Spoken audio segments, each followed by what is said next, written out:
Mga ngayong araw guys, punta tayo sa Fort Santiago kung saan yung sikat. So gusto ko talaga mapuntahan yun. Parang itsura. Excited na ako sa Fort Santiago. Let's go! So ayun guys, dito na tayo sa Fort Santiago. Sinasabi nilang maraming multo dito. Ang mga building. Yan. Ito yung entrance. Medyo marami tao ngayon. Kabayo pa nga eh. Tingnan natin yung loob, papasok tayo. Ang entrance dito sa motor, sa parking 35, tapos dito 75. So bale 100, mga siguro 100 pasok na lahat. So try natin pumunta kasi gusto talaga magpunta ng area na to sa Santiago, Fort Santiago. So ito na tayo sa loob. Ito yung loob ng Fort Santiago. Ayan.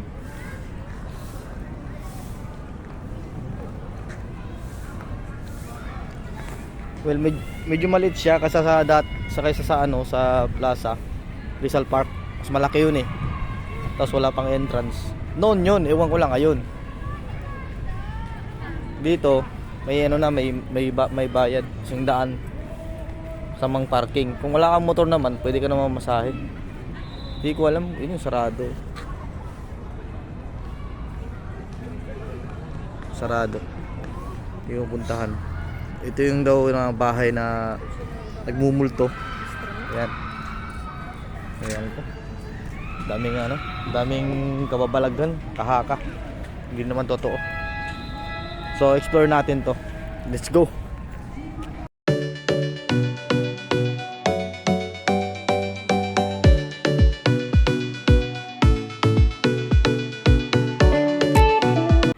Tutusin, masarap magtambay dito kasi ayan no. Mayroong upuan. Ayan, upuan pa doon. Kung may problema kayo or alam mo na, yung stress, depress, punta lang kayo dito sa Fort Santiago. Mawawala yung stress nyo at saka yung depress nyo. Yung parang diba? Alam nyo na. Swerte nyo sa ito, perfect to sa sa mga jowa. February 14, araw ng puso. Dalhin nyo dito mga jowa nyo. Ang ganda pala dito. Ayan, maluwag. Yan, abot doon pa sa dulo. Ganoon pa sa baba. Napasukan nila doon. Magdilim daw doon eh. Ganda.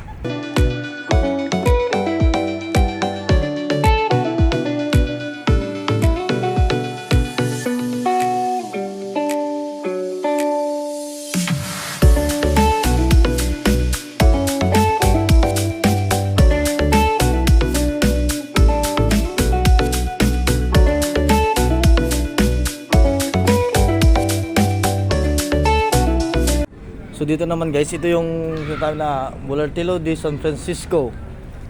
San Francisco, ayan. Ito yung pinutulo palagi ng mga pag naglalakad ka dito, parang nag-i-echo yung lakad mo.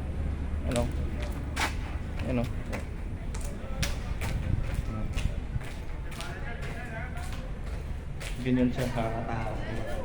Paglabas mo dito, parang nasa nasa panahon ng Kastila. Ganda talaga.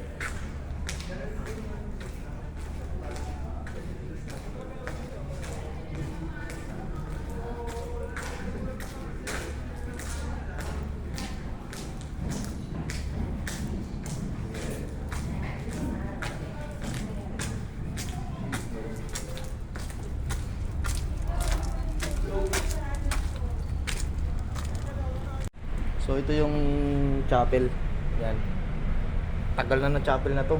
Siguro ni-renovate lang nila. Ayan. Chapel ng panahon pa ng Kastila ata to.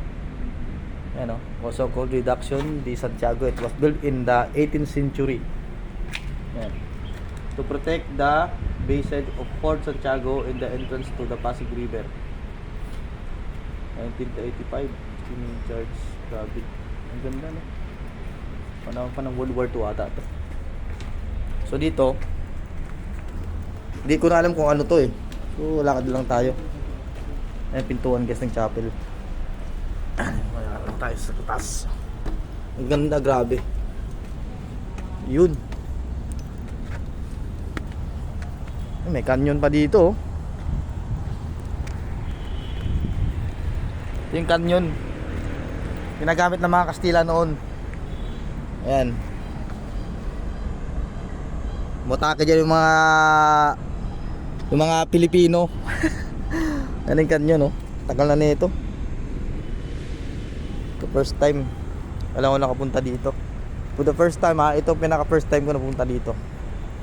Ang ganda, grabe. Fort Santiago. Pero may parang ibang pakiramdam dito Kitang-kita siya dito.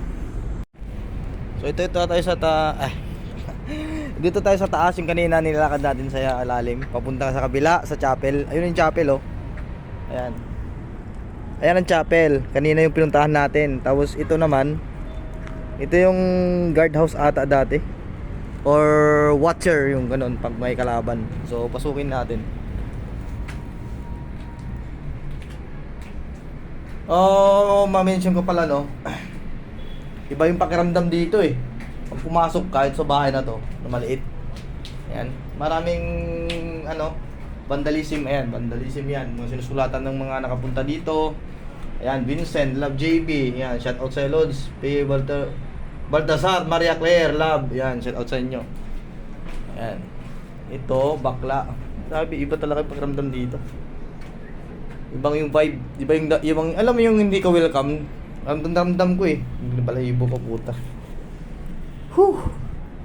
Maganda siya, in fairness.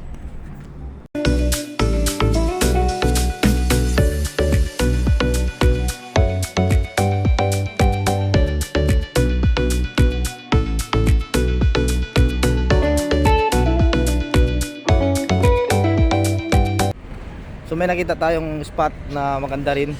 Malaki rin pala to. Ay, ewan kung malaki kasi. Kung pa sa akin, malit lang to eh. Kaso marami siyang spot na yung lugar, ganun. Yun. Dito tayo dadaan, no. Yan ang pinakadulo. So dito tayo dadaan. Yung by guardia pa doon nakabantay. Hindi ka pumunta doon sa dulo na yun. So dito tayo dadaan. Ay, ang ganda. Sana may jowa na ako para maano ko dito. Ang ganda, guys.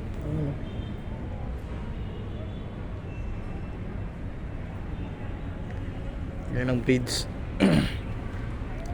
Yan ang dating barko ni ni Magellan. Anong klaseng balag.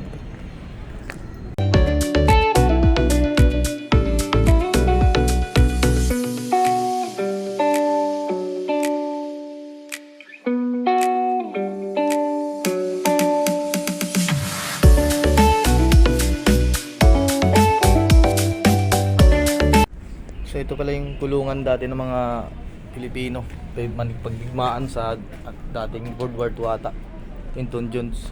Ayan. Dito kinukulong yung mga kababayan natin mga Pilipino.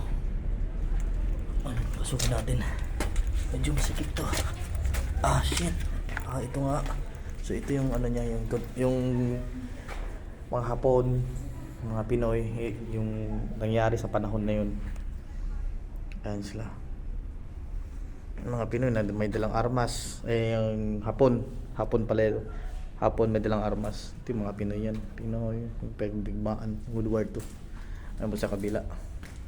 Hirap pala, no? May upuan pala dito. Takot pala dito. Shee. So medyo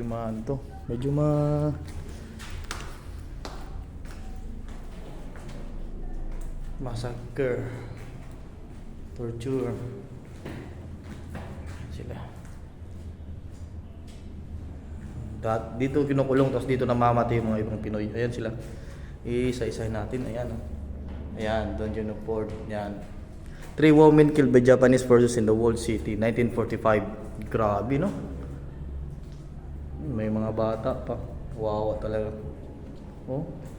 Yung mga picture na yan ang katunayan na totoo lang nangyari sa panahon na yun ng World War II.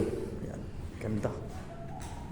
Dito siguro yung sinusunog yung mga ano, yung mga namamatay. Pagkalam ko lang hindi ko alam sa history. Doon tayo kanina, guys, dyan. Sana kayo medyo malabo eh. Doon tayo kanina, tapos papasok tayo dito. Medyo ano to, parang underground. Ayan yung tinutorture nila. Ayan. Wow, si Kuya. Kaya pasalamat tayo, nabuhay tayo sa panahon ng hindi tayo nabuhay sa panahon ng mga Hapon. Di ba? Ang hirap kaya. Ayan. Yan ang dating San Agustin Church. Ayan, San Agustin Church. Yan yung kinukulong dito.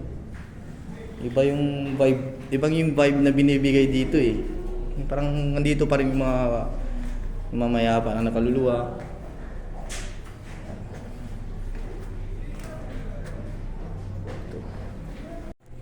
May nagbabantay pa nga dito.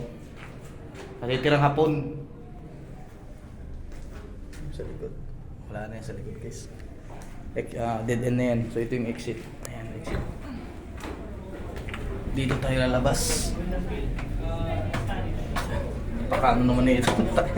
Feeling ko parang ako na nakulong eh. Ay, grabe.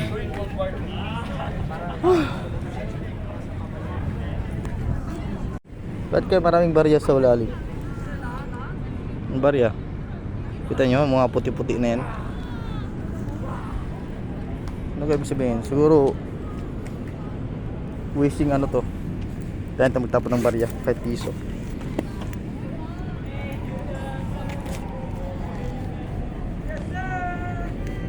Ayan, tapon tayo ng barya. Hindi sa kuripot ako pero wala na akong pera eh.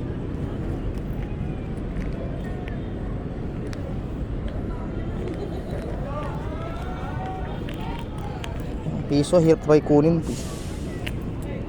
Ito 5 piso na lang. Hirap kunin ng piso eh, ayun ng piso eh. Juicy pa tong ano eh. Ayan, dito tayo. Ayan, 5 piso, so itapon natin to. Sana yumaman ako sa'yo, tumama ako sa loto. Ayan. Kakatoto ko kaya tumama ako sa loto, kakabukas. So ayun, tayo ay pauwi na guys. Grabe, sulit na sulit talaga pag nakapunta kayo dito sa Fort Santiago. Ang ganda, grabe. Maraming mapapasukan, mga building luma, so si Rizal, history ng mga gira ng World War II, mga Hapon, tungkol sa mga na-torture yung mga Pinoy dati. Grabe, ang dami. Hindi ko maano yung mga video. Siguro mga mag-iisang oras siguro pag inedit ko yun. So konti lang kasi sobrang dami. The best talaga sa February 14. Kung sino man nakapunta galing sa probinsya, nakapunta dito sa Manila, eh puntahan nyo. Kung gusto nyo gumala, puntahan nyo muna yung Fort Santiago, tsaka bago sa iba. Let's go guys, ulit tayo. Peace out!